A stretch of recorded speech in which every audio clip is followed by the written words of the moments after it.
Hello, this is Silas, and I'm back with my friend Steven. Say what's up to the peoples. Hello, everyone. I hope you're doing well. And we shall be continuing to read this series of conversation that we're doing, many conversation series. We're reading Marry Him, The Case for Settling for Mr. Good Enough by Lori Gottlieb. Steve, tell us a bit about how you found this book and kind of just a little bit about why we're doing this series.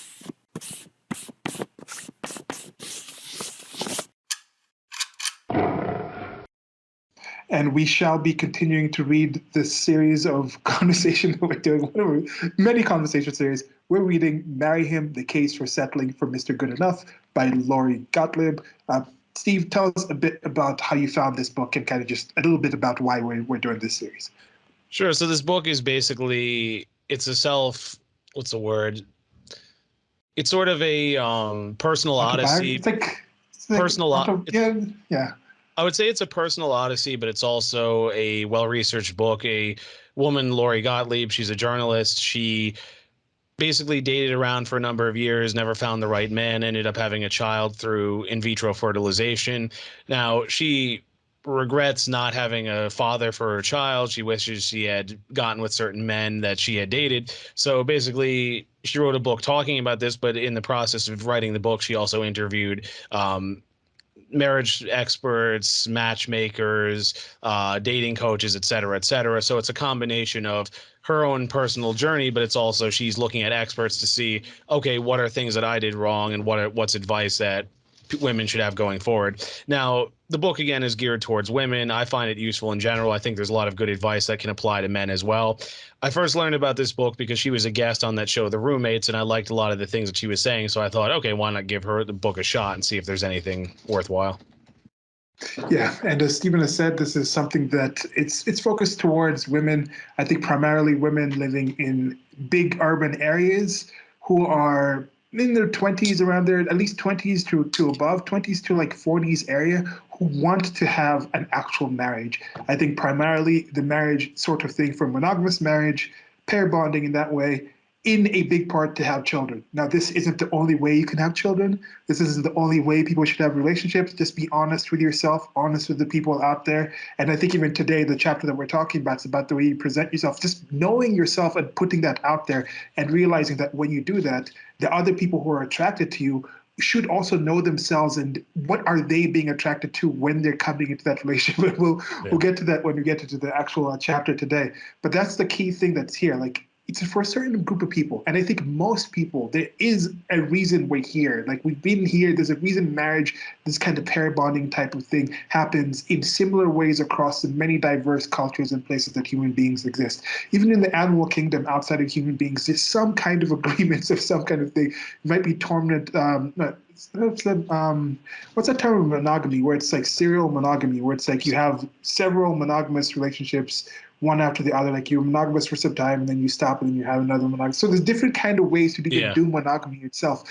But to just pretend that, oh, we just got to throw out this idea of marriage that's completely fictional and nobody really actually does this, that's a complete lie. I mean, it's not simply just cultural. There's actually something about human biology and human relations, interpersonal relations, that marriage was created and evolved for particular reasons. And I think throwing the baby out with the bathwater, saying that now we have so many different options, we're just going to throw that out completely instead of analyzing what are the positives of this and how can we do this now that we have all this extra choice in the matter. And I think that's a good thing about this book, and that's a good thing that made me also be interested into having this conversation. And it's been something that I've been interested in more from like the manosphere type of environment. So it's good seeing a woman coming in with her unique point of view and talking about certain things as well. Yeah, this is actually an area I have a disagreement with my mother, and I'll probably say something to her where she talks about how dating has always been the same, and I'm trying to explain it's really not because, What did she talk? How could she think that? Well, because I think her issue was that certain underlying issues have always been there, like men wanting to get into bed right away, women having high standards, all this. But then Really? I've tried to explain to her about the issues with social media, the issues with feminism. Women make more money now, so they want guys who earn more than them. The effect of birth control, I always love Rollo Tomasi's observation about how it transforms civilization more than the atomic bomb, because if you can have sex without getting pregnant, that's going to completely change how you act. So Yeah. I think we're in a lot of uncharted territory here. And again, I mean, you and I are definitely more. I've become more white pilled. You're definitely more white pilled than I am. But I think ultimately we're still headed in the right direction. It's just there are a lot of problems that didn't exist in the past that I think are being worked out right now, and that's why some of these problems are occurring. Yeah. You need to introduce her to sex positive feminism and things Yeah. like that. And there's now the inverse ones on the manosphere side, where they're just like MGTOW. Some of them are just like complete, like MGTOW monks. I think in particular, men going their own way. The monk ones are the ones who are like, we don't even deal with like women's issues or what's happening with women. We're not like looking to date or anything. Just like we're just Yeah. gonna be pretty much just monks and leave. So that whole paradigm, yes, you might say in general, like you'll find men to be more forward with actually having intercourse than women, but to think that this is just something that's one or the other, it's a thing of the past. I think too, and we had a conversation, my friend and I, with his mother. She's a little older than my mom. She's like, my mom is in her early 60s. This woman's in her late 70s, my friend's mother. And I think a lot of it is because they haven't dated in so long and they're not part of our generation. I think there's sort of this disconnect where they think like, oh, we're just being negative or we're just complaining or whatever. And it's like they don't realize like there are certain issues that didn't exist, when they were younger. Yeah. All right. So we normally talk about, this is part 7. I think it's the 7th or 8th part of the series. So we Yeah. go more into like intro and thoughts about the books in the other parts. And we're going to jump right into it. So I'm just going to read what it says here from the Amazon page. And as we've mentioned, the stuff that we're talking about is from our personal experience. It's a manversation about this book that a woman wrote for women. So some of the things we say are going to be completely wrong, but these are our thoughts. And we thank y'all guys, gals, and everything else in between for taking your time to listen to this. And wherever you're listening to this, you can find some ways to contact us or comment if you think we're completely wrong on the things. And you can also pick up the book for yourself and actually read through, because we'll go over some of the things. Stephen has read the book and he picks out different parts of it, and we go back and forth and discuss them. But if you actually want to read the book itself, I think it is very helpful. Even if you're in a relationship, it might be able to help you understand your relationship more. You might be in a relationship that seems to be breaking apart, and there might be some things in here that she's talked about that, oh, when I was in a relationship, I thought this was something to end, and it turns out that I could have gotten over it if I had this. So some things in here might actually help even when you're in a relationship. Yeah. So I highly suggest this book to be picked up for especially the ladies and the women, the gals out there that are listening to this. Okay, so this is what it says from about the book. An eye-opening, funny, and painful and always thoughtful, in-depth examination of modern relationships and a wake-up call for single women about getting real about Mr. Right. You have a fulfilling job, great friends, and the perfect apartment. So what if you haven't found the one just yet? He'll come along someday, right? But what if he doesn't? What if Mr. Right has been, well, Mr. Right in front of you, but you passed him by? Nearing 40 and still single, journalist Lori Gottlieb started to wonder, what makes for a lasting romantic fulfillment? And are we looking for those qualities when we are dating? Are we too picky about trivial things that don't matter, and not picky enough about the often overlooked things that do? In Marry Him, Gottlieb explores an all too common dilemma: how to reconcile the desires for a happy marriage with with a list of must-haves and deal breakers so long and complicated that many great guys get misguidedly eliminated. On a quest to find the answer, Gottlieb sets out on her journey in search of love, discovering wisdom and surprising insights from sociologists and neurobiologists. Marital, I keep messing up with this word every time. When I start reading, I'm like, it's going to come up to it. I'm thinking, okay, from marital researchers and behavioral economists, as well as single and married men and women of all generations. So that's it. Stephen, tell us the name of this chapter, and they can lead us off into it. So it's called The What versus the Why. If you remember, if you listen to the last bit, she talked about meeting with Evan Mark Katz, who's a dating coach. The last chapter basically ended with her saying, oh, I was going to meet with him. And then this chapter is where she meets him for the first time. This is not the $35,000 dating coach, is it? No. This is somebody else. Yeah. Yeah, the last part, there was some dating coach who was asking for just sick amounts of money to see would just have like, oh, it's crazy. All right. So the what versus the why. So Evan walks into her house. She said Evan's basically a dude. He wore shorts, a t-shirt over his tan body. He had thick, wavy hair. He was 35 but looked 25. Um, the babysitter was probably wondering, how did you land a hot prospect? But of course, they were dating. He was 2 months from his own wedding. Um, this is why she wanted his help. He had learned how to have realistic standards. He was about to marry a lovely woman who was unlike anyone he had dated. His fiance was cute but not gorgeous. She was 39 and looked her age. She wasn't impressively accomplished. She didn't disarm people with a rapier wit. She wouldn't stand out in a dinner party. She was objectively average, and he was madly in love with her. This was fascinating to Lori. She'd known him for several years, and while he was reputed to be very successful, wise, and no-nonsense dating coach, she'd often been amused by his choice of profession. He struck me as a player. He was always involved with different women. CNN even labeled him a serial dater. Then not long before she called him, she ran into him at a lecture, and the woman he introduced her to wasn't just another girlfriend, but his fiance. So even Evan, the consummate bachelor, was getting married. On the phone before the meeting, he admitted that if he had come across his fiance online, he never would have emailed her. If she'd email him, he would have sent a nice no thanks. She wasn't his type. She was too old, not an intellectual, not his religion. And by the way, he's Jewish as well. His last name is Katz, so you can kind of tell. But the people that I was most attracted to in the past weren't good long-term fits for me. I realized that if I kept going for that one type, I'd never find the right person. The definition of insanity is doing the same thing over and over, expecting different results. Then he met his fiance. He wasn't interested in a serious relationship with her, but they started hanging out, and the more time they spent together, the more he liked being with her. She was warm, kind, supportive, and flexible. She didn't put up with his bullshit, but she didn't expect him to be some mythical Prince Charming. She wasn't, as Evan put it, always on my case, telling me all the ways I need to change. She wasn't demanding and entitled like the girlfriend Evan pined over after she dumped him, even though she treated him like crap when they were dating. Evan and his fiance were able to compromise and work out their differences. They shared goals. They had fun. They got each other. If he was naturally funnier than she was naturally more organized and less intense in day-to-day life. They complemented each other. Still, Evan said that neither of them imagined what the other had imagined. Evan said that neither of them was what the other one had imagined as the one. He says, I'm an opinionated Jewish guy who complains a lot about little things in life. I spend way too much time working, but that also means I have a strong work ethic. I'm family oriented and want to be a great dad. I'm loyal and fun to be around when I'm not complaining. I'm introspective and try to be a good person. So if my fiance could go around feeling bad that I'm not optimistic enough or athletic or don't have the kind of job that allows me to travel at the drop of a hat, even though she loves to travel.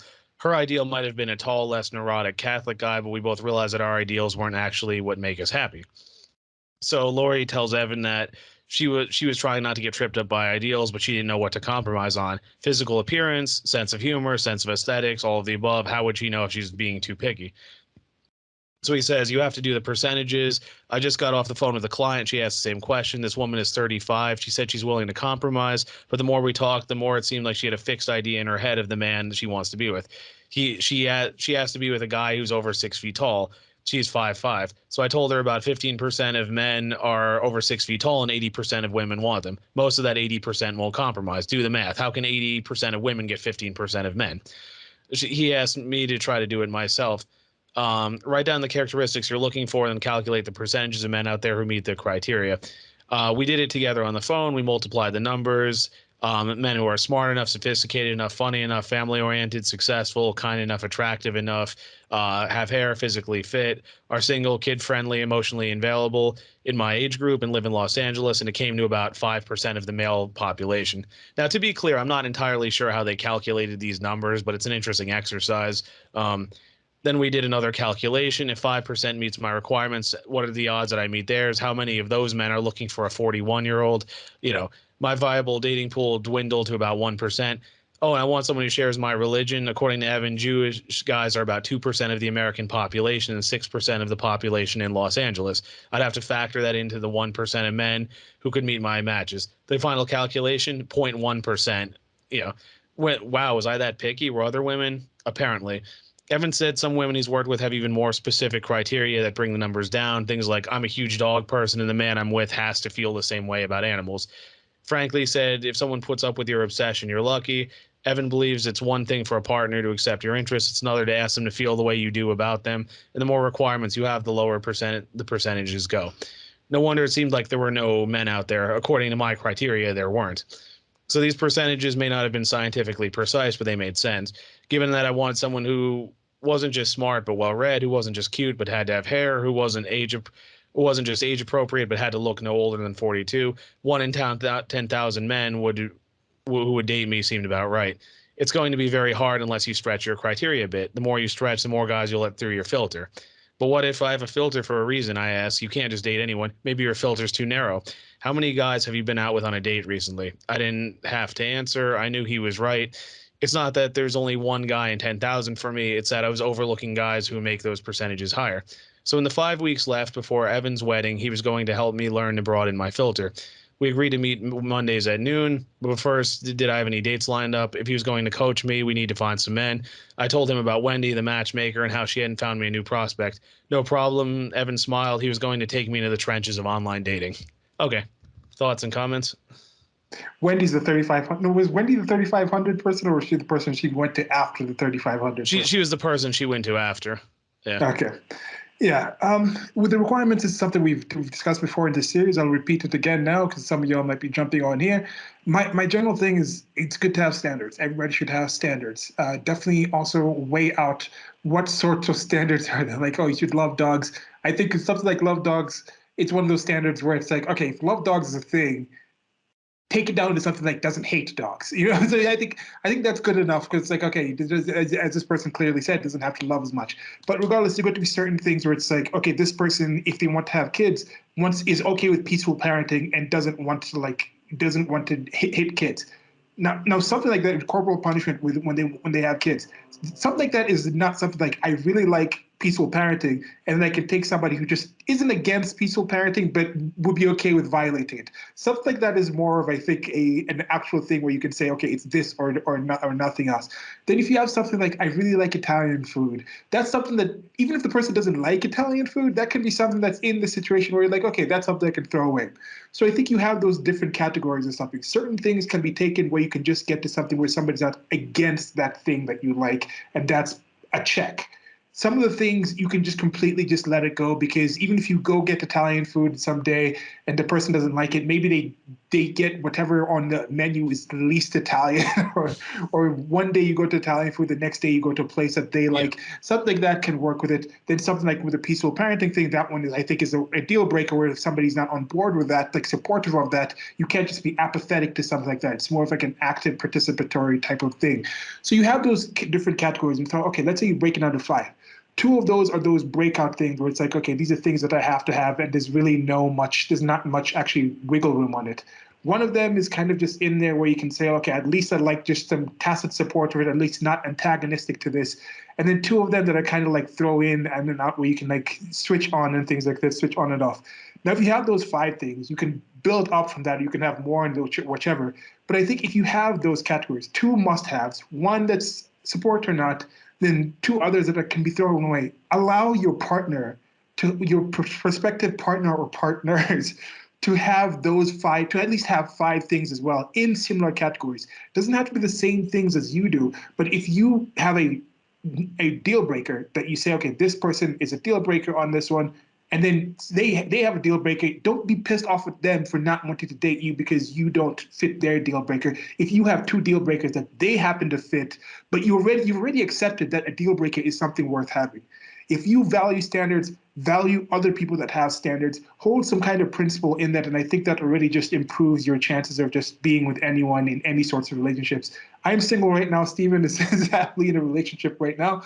But I think those are basic things, right? You don't have to actually experience it. If you think I'm wrong with that, let me know in the comment section or whatever contact you want and tell me how I'm wrong about that. But that just seems to be a relatively sensible thing, not just in romantic relationships, but even with friends. Even if you go to like a workplace, if you're being employed in a certain place, like these are the only hours I like working. If this person wants me to work in this, if someone's like, okay, the pay is a little bit different, or maybe sometimes you'll deal with this kind of thing, it's a give or take. Those are the kind of things that we just have when you're an agent and you're engaging with relationships with other agents. Understand it's a give or take. It's a cost benefit analysis. Both people are choosing to be there. So allow the actual things that people are going to choose, the actual the standards of relationships with. Yeah. Yeah, because like the height thing, I've harped about a little bit, and I realize like I'm average height, so I have a bias here, and like there are evolutionary explanations for why women want tall men, but like he says, I mean, 80% want.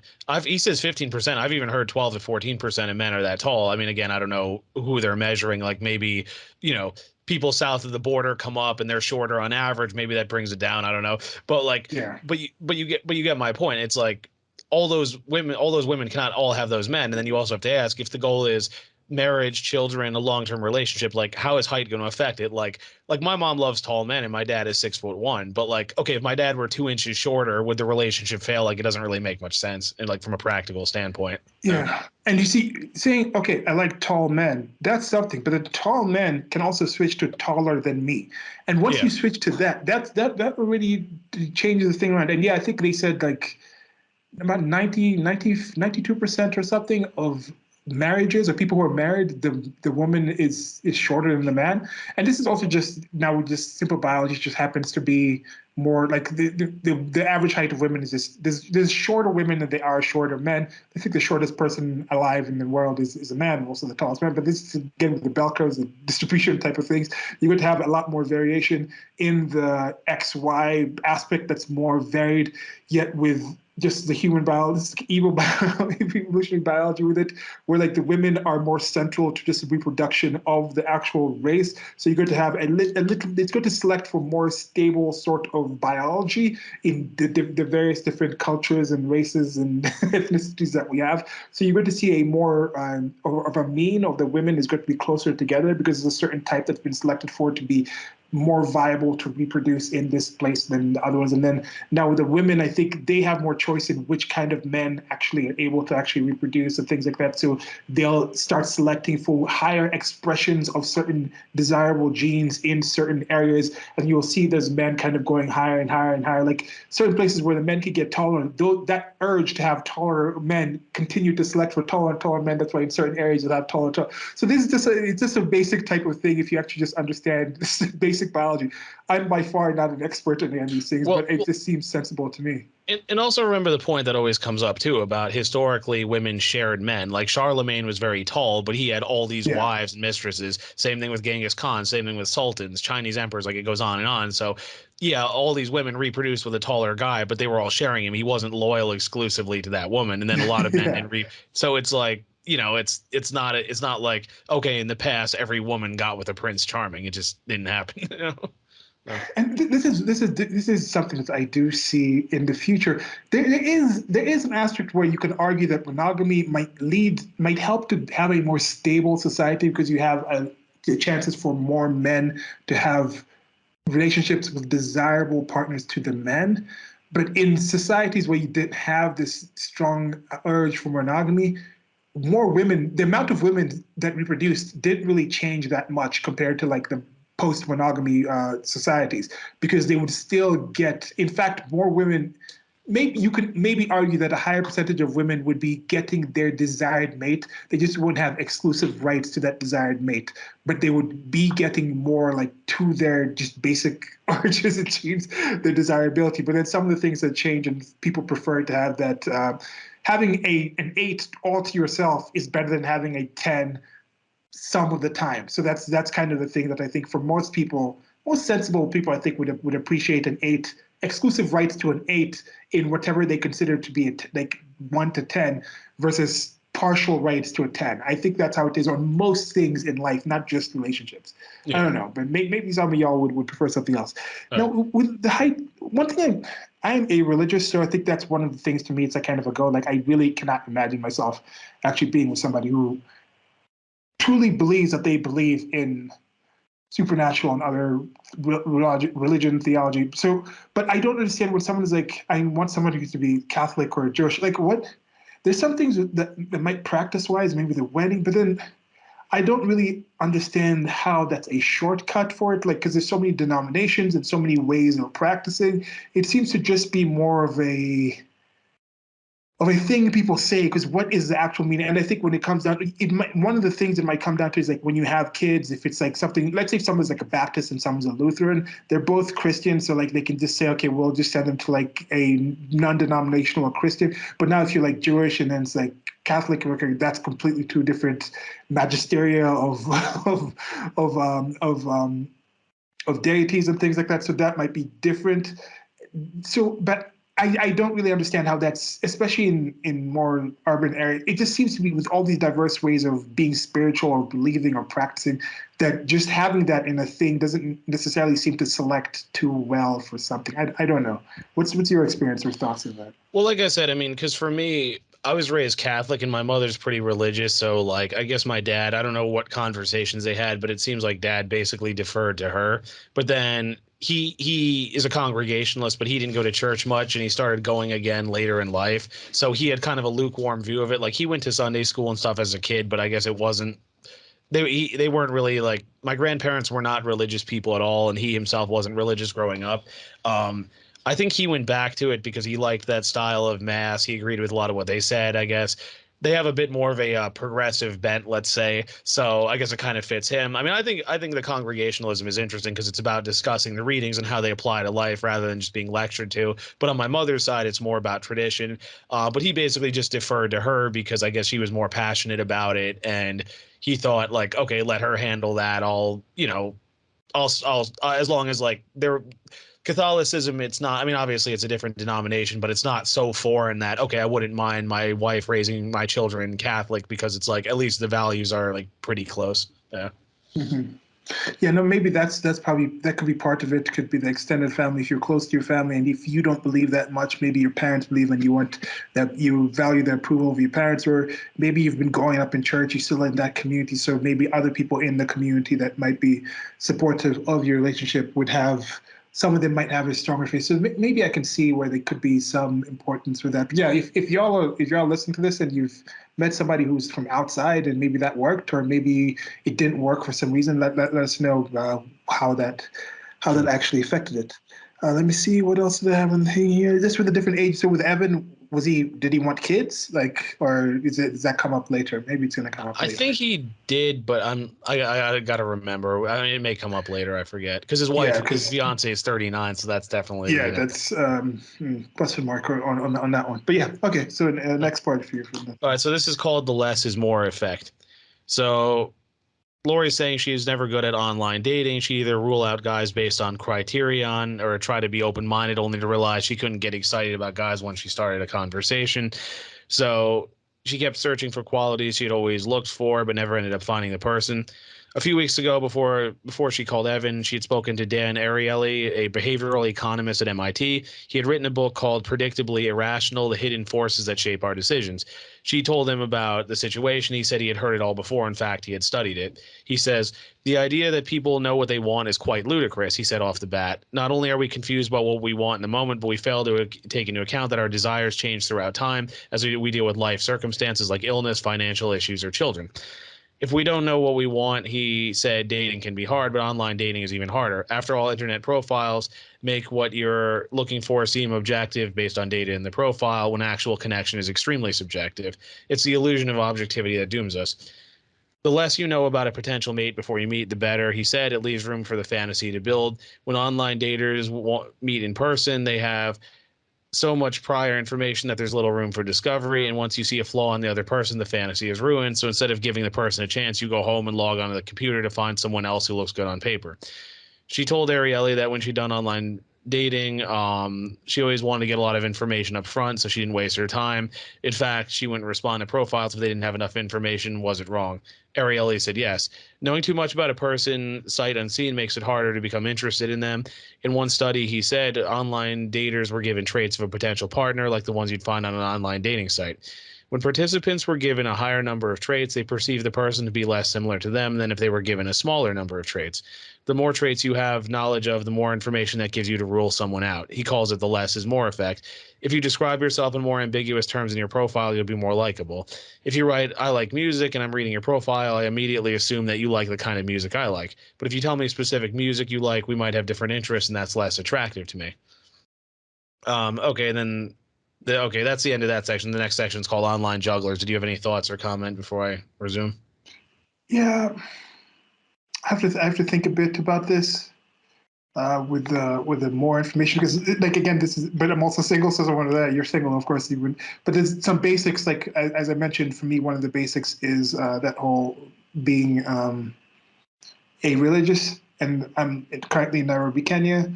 Not doing as well financially and things like that than I think I would be. The plans and things that I have, where I think once I'm actually established in that, doing those things and probably moving from this location, just doing something more, and I'll be more in a situation where I might interact with more people in similar spaces, similar mindsets. But just the number or percentage of people in Kenya that are actually a-religious is very, very slim. So just like there's some things where there's some practicalities where it's not going to do that. So like for me, like as I mentioned, just going through and just if I'm doing dating profiles, I really just check off if somebody's religious. It's something that automatically comes in and I'm like, nah, it's not a thing.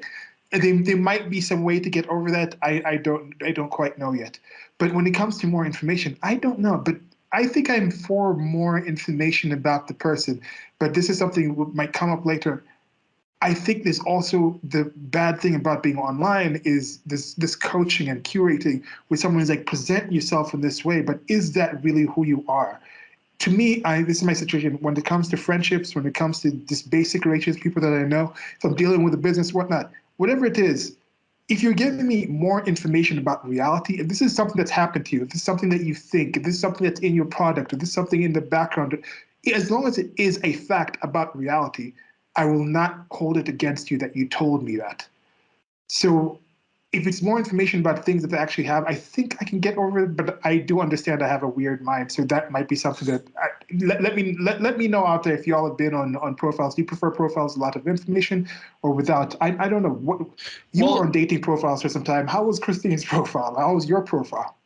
Well, what I would say is, again, it depends on bigger picture stuff. Like, for example, with music, like I don't really see that as a big deal because it's like I think this is what they're getting at about people who have very particular standards, who are like, oh, I only listen to R&B, so my partner has to like R&B and the specific Yeah. bands that I like. Whereas with the religion thing, it's kind of a different story because it's like these are the values that your kids are going to be raised up with, and they have to do all the sacraments, and then if they when they get married, it's going to be in that. So that's kind of a different thing. Like like we just discussed with the religious denominations, like if they're both Christian, you can kind of like work with that because there's some difference in nuances, but like they broadly agree on the same stuff. But like Christian and Jewish, that's going to be an issue unless like one is kind of irreligious. But like a lot of the Jews I've known, especially the religious ones, like they want to raise their kids Jewish, do all the sacraments and everything. So it's like it's kind of hard for them to get with a Christian.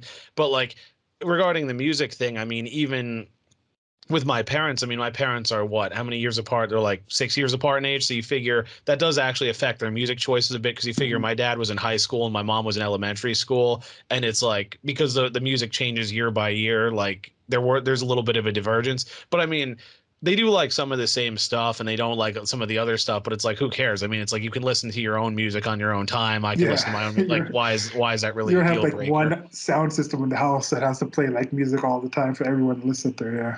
Yeah, and I mean, like, like Christine, like we like a lot of different stuff. Like we're both pretty flexible in our taste. Like we like some mainstream stuff. Like if you watch any of our videos, like there's stuff that I like that's more like, like Two Steps from Hell. They do a lot of like orchestra stuff, but it's like I don't have to be with someone who says I only like these things. I think, and the book gets into this later, but I think the issue is more, do you have general common values and goals, and then like the other little details you can work on, like okay, this person prefers this food to that food or that music to that. I mean, it's like I think what it is that, and this is a major theme of the book, is I think people have this idea that there's some partner who has like everything in common with them, and it's Mhm. like that's not really how life operates. Yeah, that is a thing. Yeah, because it's like if it's some certain music, maybe somebody doesn't list something that you actively dislike, but even if you actively dislike it, you just don't have to listen to it when they're there. So yeah, that's the thing, and it's interesting that he also. I'm trying to use this interesting last. Um, it's a bit telling that the example that he gives is music instead of something more significant Yeah. to say, okay, this person says they like why didn't he just mention something like, oh, this person says they believe in X religion, and then this person's like, oh, well, that religion's antithetical to my beliefs. Like someone's like a Jainist or something, and I would, yeah, I don't know. I I don't know think the it's more info. I think more info is good though, as long as yeah. it's really about you. But I just think a lot of these profiles are not really about the people. There's a lot of people in profiles who are like, I'm writing what I think the person I like would like, rather than I'm writing what I like, so somebody who likes me can get in touch with me. I think that is a big problem that happens with dating profiles. Yeah. All right. All right. So this next section, it's called online jugglers. It's not just too much information, it's too many choices. Aren't there 5 new matches in your inbox every day? But even if none of them are remotely interesting, doesn't it give you hope that one might be the one? Match seems to encourage this. For example, as soon as you send an email to a potential mate, the mail sent confirmation flashes and says, take a look at the other profiles with that are similar to this one. Then shows you several more people who might interest you. Before the first person even receives your email, you're given new choices to consider. When that happens, Ariely said, um, well, we shortchange people in a way that we wouldn't if there were fewer options.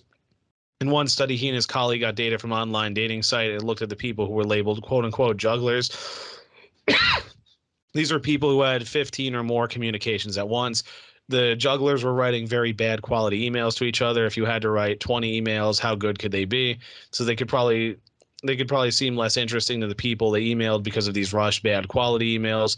At the same time, because the stakes are low, we have a hard time letting people go. You know, all it takes to keep someone in consideration is an email. Why not correspond with that person and 10 others? In the real world, we may be considered too picky, eliminating people prematurely. But in the online dating world, we might be casting too wide a net, unable to eliminate anyone. When these people over juggle, Ariely said, they don't have the attention to give to the one person who would really work best for them. But because they don't know who that person is, they keep juggling and end up with nobody. That's exactly what happened. Ariely followed these jugglers' outcomes. He looked at people who exchanged numbers or set up dates and found these people who juggled less not only wrote longer and more thoughtful emails, they also ended up going on an actual date. The jugglers, however, sat at their computers juggling. So what happens once people meet? Ariely didn't follow these particular subjects, but he did find more generally that these kind of meetings don't go as hoped for because of all those exaggerated expectations. But they never learn from this. Each time they don't stop and think, I'll have more realistic expectations. Instead, they over-exaggerate every time. That's because despite the level of detail in these profiles, it's very hard to tell what a person is like from what is essentially a catalog, or as he put it, it's like reading the ingredients on a food box and imagining what it would taste like. And that's assuming the list of ingredients is accurate. Part of the problem with online profiles is we don't always have perfect insight into who we are or the ability to describe ourselves well in a questionnaire. I remember looking at my personality assessment on eHarmony a few years ago and feeling like it didn't capture who I was. Was that because I answered their questions with a lack of insight, or because their assessment couldn't capture the nuance of my temperament? I was left with a very postmodern dilemma. I wouldn't want to date the kind of guy who would want to date the kind of woman this test revealed me to be. I'd become the Groucho Marx of online dating. To avoid these problems, Ariely and his colleagues created a different kind of online dating site. Instead of having a profile, each person was represented by, say, a red square or a green triangle, and you'd move around a virtual space. If you were in close proximity to someone, you could start talking. You could wander through an art gallery and talk about the exhibit. You got to know each other's personalities. You basically went on a virtual date in this virtual world, not knowing anything about each other. Then Ariely said he had these people go to a real life speed dating event. At the event, some people had been on Ariely's site before and some hadn't. When it was over, each participant was asked if they'd like to go on a second date, who they'd like to go on a second date with. The results is that they were twice as likely to go on a second date if they met someone through this site. How tall are you and what your hair color is, it's not what matters. Even though people say it is, he explained, I think in dating, the issue is we don't know what's important to us. All right.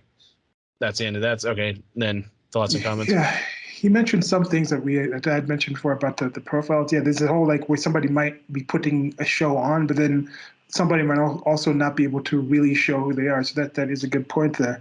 And then the speed data, y'all can go back. I think it was like two parts ago, like part 5, where we talked about the speed data experience. That was creepy. I'm getting into like VR. Mutual friend Derek, I think you've talked to him a couple of times, trying to get an Oculus and get into like VR stuff. So some interesting stuff with the virtual reality type. Now you can put on different avatars and things like that. But I think that might add an extra aspect. And imagine like a virtual, like you said, some sort of VR dating kind of situation. We actually get more of that feeling of being present with somebody and talking with the person. But yeah, there can be something in there with that where you can kind of do a different thing. But yeah, it's a tough thing. It's as you get older, this is with fewer and fewer people. As you're younger, you're normally around. Of course, people are more single at that time. People are more in their youth and they more physically attractive. You have more energy, and the juggling thing just doesn't seem to be a thing that that appeals to me. This is something that I've seen in the manosphere type of sphere aspect of like the juggling plates, spinning plates. Spinning plates. Yeah, Spinning plates, yeah. Yeah, they talk about like men who do that, but they also talk about women who do that kind of situation, and they monkey branch like other places. Like, oh, they find something, go to something else. That just This is something that's definitely easier for women to do because there's always appeals. And I just saw this recent thing. They said on Tinder or something like Yeah. 30% of the people on Tinder are in relationships. Like said like 10% are married, but then like Wow. another 25% or 20% are in actual monogamous relationships. And then it said like only about 16%, because of course there's more men. There's like 65% of Tinder is men, so there's only about 15% actually single women on Tinder. So it's tough. But with those 15% of women, when you see someone's like, oh, I just went to New York City, I was there for like 3 weeks, and I went on like 20 or like went on like 15 dates. It's not a guy saying that. Yeah. It's going to be a woman who could do that because we're going to have all those options. But I just don't understand how the people do this, who juggle these things and just writing messages out to people. Like if y'all someone who's got the energy to do that, let me know how you do it, but or why you do it. But it just doesn't seem like something I'd be able to do. I feel like if you're on the thing, once you're in the position where you're like, I'm actually going to see you in person, to me, I would stop talking to everybody else until I've actually broken off that seeing the person in person. But that's me. I think I know several people who seem to be okay with dating, actually like having multiple dates where we're going out with this person to see this other person while holding 3 or 4 different people in a certain time before saying, okay, well, they haven't asked me out to be exclusive. So it's a weird situation to me. Well, so what I was going to add in this sort of the exercise about the people dating in the virtual world, it's the theme that I brought up a few times, and he mentioned it here with his fiance, where it's that whole thing of like the person you end up with might not be what you expect, but the thing is, people aren't meeting the right person because they're hung up on that picturesque vision of what they expect. So they're writing off all these other people for ridiculous reasons. And I think a lot of it is because we have those unrealistic expectations. Whereas in this exercise, it's just people striking up conversations and they find, oh, they make each other laugh, they have things in common or whatever. So rapport actually builds rather than that preconceived idea of what their partner should look like. And it's in an upcoming chapter, but I was thinking what you're just describing. They talk later about something called maximizers versus satisficers. A satisficer is somebody, you do have standards, but you look for things that meet certain requirements, and that's good enough. Whereas the maximizer has to have the best of everything.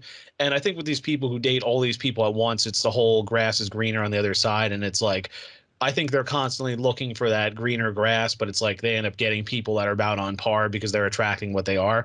And I sort of made the comparison in my own mind. I mean, I've worked in an industry that has very high turnover, and you see this a lot too. People will jump between jobs all the time because I think it's the same mentality. It's, oh, this place I'll make more money. Oh, this place I'll work better hours, all this. But in reality, you're getting things that are about on par. Maybe this place you make a little more money, this place you work fewer hours, whatever, but it's like it's all within a certain range. It's not like this place is heaven, this is hell. Yeah. Yeah. Yeah. All right. So this next section, it's called the Eminem Test. So Lori says that she was starting to think she had no idea what was important to her, especially when she ran her dating history by Eli Finkel. He was a newly married social psychologist at Northwestern University. She'd always sought out certain types of men, but they didn't make her happy in the long term. Was it possible she didn't know what traits she wanted? He said, if you're like most people, then yes. So Finkel told her about an experiment that he had done with a colleague, Paul Eastwick, to see if the characteristics that people said they required in a partner were really what they ended up finding important. First, they asked single people to report on how they were looking for certain traits, from physical traits to earning potential to warm-heartedness. Subjects rated these on a scale from 1 to 9 in terms of importance.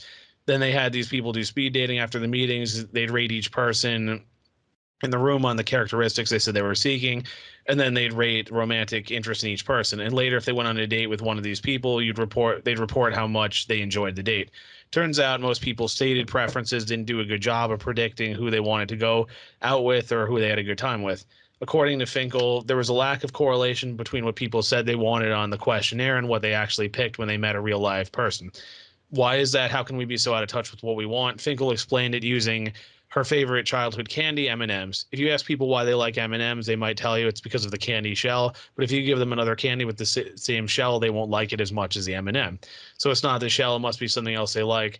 In other words, we know that we like the Eminem, but we can't explain why. So what does this have to do with dating? Everything. Finkel says people can accurately tell you what they like, but not the why. So if a woman says, I'm attracted to this man, that's accurate. She is attracted to him. But if she says it's because he makes money, that might not be the accurate explanation. It might be because he's generous. That's a mistake many of us make. Our must-haves and deal breakers are the what when they should be the why. Eastwick, Finkel's colleague, explained like this. You might think, I'd like to meet somebody who's a lawyer and makes a stable living, but you really would be happy with someone who's a composer and works project to project. How can that be? It's because you really wanted someone cultured and intellectual. You thought you wanted a lawyer because he has a stable career, but really it was the kind of mind that appealed to you. Eastwick believes that the why problem is compounded by another problem, having standards that are too specific. He brought that up when she mentioned a friend who's an art historian at a local museum and wants a guy who gets the art world. He laughed. He may not need to be into art to the same degree she is. It sounds like she wants someone who is intelligent and thoughtful. So if the guy is interested in politics and watches CNN, that's probably a trade-off, or C-SPAN rather. That's a trade-off she'd probably be happy with. So no wonder internet dating seemed hard. If we aren't accurate about what we want, we're probably looking for the wrong things. It's not surprising. In a 2005 Pew study on American online dating habits shows roughly half of the singles who had tried online dating had actually gone on a date as a result. Only about a third of those had formed long-term relationships. So if only a fraction of that third got married, the odds aren't great, but it wasn't impossible. I knew several people who'd married someone they met online. The question was, how could I increase my odds? I was counting on Evan Marquette, a dating coach, to help me figure it out. And that's the end of that chapter. Silas, you're muted.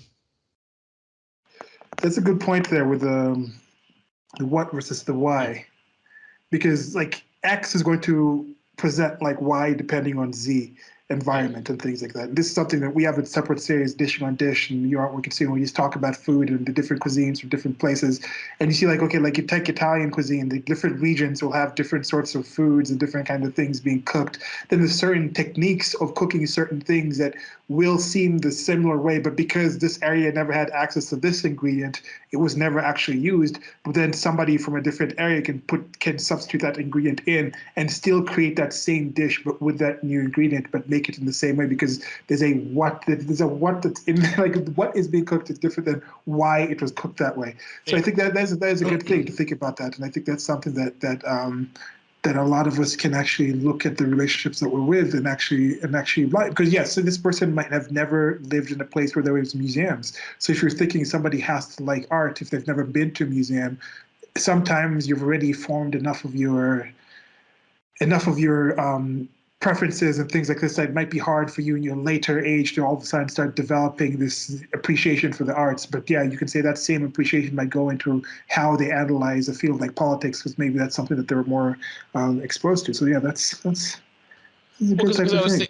I was thinking like of our friend who's hung up on the good looking guy. It's like, and then I remember like if I would criticize her for being too picky, she'd be like, I want what I want. And like I would frame it this way with her. Yeah, that's what you want, but the question is why. Like we all know a stable long-term relationship isn't going to succeed based on your partner's good looks. So are you really looking for someone who's a good partner, or is it an ego thing, or is it some accomplishment in your mind? Like that's what I would ask people who say things like that. Like, again, like we said, preferences with height and things, that's fine, but you have to ask why is that? Like if you're really serious about romance, long-term thing, whatever, like why are those superficial hangups there? I mean, like we know it's not going to lead to something successful. Yeah. And it's also now something that goes on, like, what is the messaging that people have from relationships? And a lot of people, unfortunately, I think this is part of the schooling indoctrination complex has influenced this in the West, particularly in the West, where I think people growing up don't necessarily live with different generations. You know what I mean? Like, okay, from kindergarten on, you put, okay, these people happen to live in this given area that you're born in, and they happen to have been born in the same calendar year, in the same like 9-month region. So you're going to be stuck with this cohort of people for the next 15 to 20 years of your life. Like these are the people you're going to be dealing with mostly, because you're going to be in the same grades. You're going to be passed on one grade over the other, one grade over the other. And then you even have the bigger divisions of like elementary school separate from middle school, then middle school separate from high school, and colleges are separate from the colleges. And then once you get into workplaces, you also like entry level. So you're dealing with all the same people at the entry level at the same kind of positions. So by the time you're 25, you probably haven't really dealt with people who are like from other age ranges. Like once you start getting past your teens and things, like you stop dealing with children at all. Once you're a kid, you're never actually dealing with adults who are not your parents and things like that. And your parents also working a lot and things like this. So those kind of things, I think it reduces somebody's knowledge or somebody's awareness of what actually adult interaction is, what actual marriages outside of your parents are, what it is to be an adult and have a relationship with another adult. You don't necessarily see that, and it's not something that's taught for in the schooling indoctrination complex, despite the claims that, oh, there's socialization. It's like, oh, no, but people can socialize online. How come you don't allow kids to talk and things? Like, why do people have to be quiet in class? Oh, no, it's not for class, it's for education. So all these kind of things mix up in there. And I think there's something lost that was pre K through 12 system that existed more. And you see this in other cultures, I think, where there's more of this in many non-Western cultures don't have as much choice and selection in who you're going to marry as they do in Western cultures. But I think you have more of an experience of living across generations, which I think is a more natural environment, not just for humans, but even our closest ape cousins and things like that, and other animals in general. You normally live and you see the wide range of existing as that life form that I think is something that is lost in the West. I don't know, from your experience, what do you think about that actually going in there? Yeah, I mean, for those who know me well, know that I despise public school, and like my thing is that a lot of my friends were other ages, and I always sort of knew this in the back of my mind, like, why am I supposed to be close with these people just because they happen to be my same age and grew up in the same area? Like, why can't I have older friends? Why can't I have younger? Like, there's no, like, what is the reasoning behind why these people would automatically connect with me the best? And it's like, it's funny in a way because, like, I know with my high school, like, I loved the class above me and below me. My class I wasn't too fond of, except for a few exceptions. But it's like, again, where does it say that I have to have those people? And that's why I always was close with older relatives. I always talked to older people. I mean, you're technically older than me. I mean, because I liked people that had experience that I could learn from. Like, people my own age are at the same level. I mean, I'm not saying I dislike them, but I'm saying, like, I don't get as much out of talking to them. Whereas people who've had certain experiences who can share, then okay, that puts me ahead of things. And then when I'm older, hopefully I can pass that along. Yeah. Yeah. So I think that's something that can help. And then now with the choice type of thing, I think with some of the blurring of these gender roles and gender things, where this is a men only space instead of women only space, I'm happy about that. I think it's positive to have that selection, have people choosing, even though there's our preferences. But even if you look at Scandinavian, there's many tests and studies, and not just tests. You should look at the numbers, and you look at these societies where there's a lot of choice. You look at certain workplaces and certain pastimes, women will just choose to do those more, and men will just gravitate to certain things. Like nobody is forcing women not to watch the WNBA, but most women who actually want to watch basketball will happen to watch the NBA even though they know the WNBA is there. But more women would rather watch soap operas than would rather watch sports. It doesn't mean like women are like sportophobes or hate sports or some things reason like hate female athletes. No, they just don't like sports that much. It's not something appealing to them. So that's the kind of thing that there's something in there. But then now I think when you have people interacting with each other. Like you have women, like a woman, the strong, independent women will come up in a workplace, a predominantly male space, and she'll get up in there. And in order to get to that position, she'll take on the typical gender roles, the typical roles that most men have in that environment where they're competitive because they're competing against other men in the workplace in order to achieve those high spots. So she'll get into that. And I think there's some situations where that person might think that relations with men need to be competitive, not realizing that it's relations with men are competitive in the workplace or when you're competing against other people over this thing. But you look at men, like they might compete on a, like say, a basketball team with the other team, but within the team, there's a lot of camaraderie. There's complementary. They're looking for people to support each other. So when they're in the team environment, they're not competing with them. Yes, they might be competing for the same position, but then when you're actually on that actual team, you're not be working together.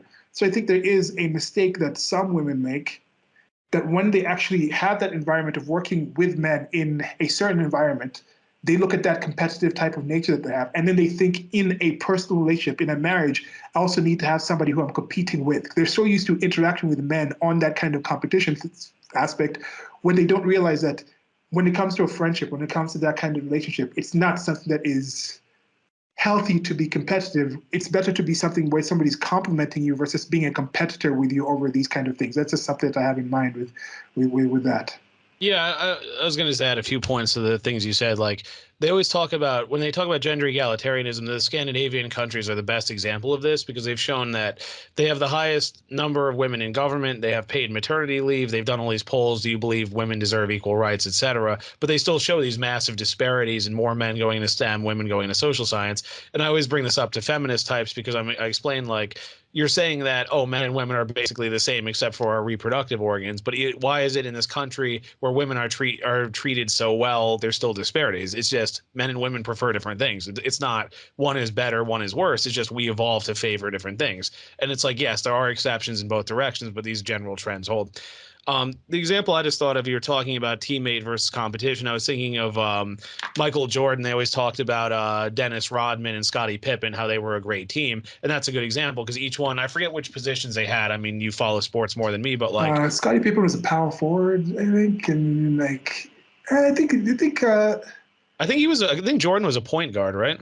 Jordan was a point guard. Scottie Pippen, I think, was a power forward, and no, Scottie Pippen was a small forward, I think, and Dennis Rodman was a power forward or something. Yeah, Okay. I know he was like in the middle. He wasn't a center, but he was like big on like rebounding. So yeah, I'm not too well versed for that, but yeah. But they were a good example of that, and a lot of people have said that was what helped a lot of Jordan's. Yeah, go ahead. But they were saying that's what helped a lot of Jordan's success was he had these two really strong teammates, so the three of them combined could do a lot. Like they're not competing amongst themselves. I mean, I'm sure the other two guys would love to have had Jordan's fame and accolades and all that, but I mean, still, I mean, obviously successful, talented, got a lot of recognition, and they worked well together. And then the competitors and relationships, they've always, I know some of the guys we've listened to, you probably have. I mean, I have definitely. They've talked about like be wary about getting with someone who's constantly trying to compete with you because it's usually a sign they don't respect you and they're trying to one up you, and that usually doesn't end well because it's like they don't see it as, oh, this person compliments me. This is somebody I have to beat, and it's like it kind of puts that person in an adversarial position, and it's like as long as they have that view, it's like I don't see how that can end well. Because I wonder also with some of these people, like just think, are you that way with your friends? Are you constantly? Yeah. But maybe, no, maybe. And again, this is the thing. This could be some different dynamics of female relationships. Now, this could be certain kind of females where you're competing like, oh, this is the kind of guy I can get. Or this is the kind of job that I have. This is the kind of resources I'm worth. This is how I look. This is my purse. This is there might be an aspect in there that involves more like jockeying for kind of status and appearance. Because like there's an aspect, I think, in female nature, in the dating paradigm, you're the ones who are supposed to be appealing and get people to propose to you and approach you in a certain way. So there's something more about appearing in a certain way. Whereas with men, it's not necessarily that strong of a thing. I'm just thinking like with the friends that I have, the male friends, like I don't even the female friends that I have, it's not like I'm not like competitive with them. But so I don't understand these kind of people with those mentalities. Are they that way with their friends as well? I don't know. Yeah, because for me, it's like I acknowledge my friends often have. I mean, we agree in terms of values, but like, okay, like you and everyone else is more into sports than I am, so I'm not gonna like put my knowledge against yours. Like, Yeah. My friends who do martial arts, like I know next to nothing about martial arts, so like I'm not gonna like compete. It's just but then I know more about wine than certain people, but then I don't know as much as someone like Laura who does it for a living. So it's like you just acknowledge that we have different strengths and weaknesses. Yeah. Like I'm not going to sit here and be like, oh, these are the stocks you should buy. I'm like, dude, you do this thing. This is like the thing you do on a day-to-day basis. There's some things that I just understand. It's just going to be really tough for me to ever actually approach. But yeah, it's tough. And I think if you just look at your personal relationships, if you feel like you're constantly competing with a person that you've chosen to spend possibly the rest of your life with, that doesn't necessarily seem like a healthy No. thing for longevity. But yeah. That's the end of that chapter. I think these next few chapters are fairly short, so hopefully go through them pretty quickly. Okay, so yeah, that's been it. That's been on the what versus the why, and yeah, I think that is a good point. So the what was saying, I want somebody who's a lawyer. That's what I want. And then instead of thinking that's what I want, think why do you want a lawyer? Why is this person a lawyer? Why are they things about being a lawyer that you find attractive? That's the general thought process behind that title, right?